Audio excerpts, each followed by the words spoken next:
एक बार की बात है। एक जंगल में एक बंदर और एक हाथी रहते थे। दोनों ही खुद को बहुत चतुर और ताकतवर समझते थे।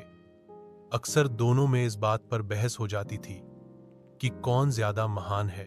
बंदर इधर उधर उछलता कूदता और कहता, मैं बहुत तेज और फुर्तीला हूं, मुझ जैसा कोई नहीं, मैं तो पेड़ों पर उड़ते हुए चढ़ जाता हूं। हाथी गरजते हुए कहता, तेरी फुर्ती अपनी जगह, लेकिन मेरे जैसा बलवान कोई नहीं, एक ही झटके में मैं बड़े बड़े पेड़ों को उखाड़ सकता हूं।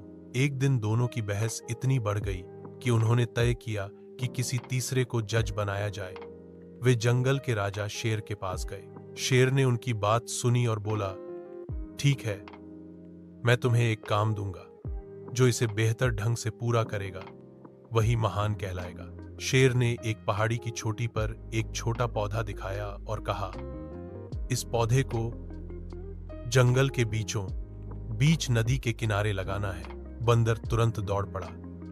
वह पेड़ों पर छलांग लगाता झट से चोटी तक पहुंच गया और पौधा ले आया, मगर नदी के किनारे पहुंचते पहुंचते वह थक गया। जब उसने गड्ढा खोदने की कोशिश की तो उसकी छोटी सी ताकत से गड्ढा नहीं बना। अब हाथी आया।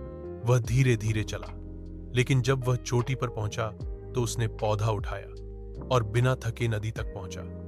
अपनी सूंड से उसने गड्ढा खोदा और पौधा लगा दिया। शेर ने मुस्कुराकर कहा, बंदर तेज है, हाथी ताकतवर है, लेकिन समझदारी और धैर्य सबसे जरूरी गुण है। आज हाथी ने यह दिखा दिया है। बंदर शर्मिंदा हुआ और उसने माना कि केवल फुर्ती ही काफी नहीं होती। शिक्षा, नैतिक सीख, अहंकार नहीं करना चाहिए। हर किसी की अपनी ताकत होती है। समझदारी और धैर्य से ही काम पूरा होता है। दूसरों का सम्मान करना चाहिए। अगर आप चाहें तो मैं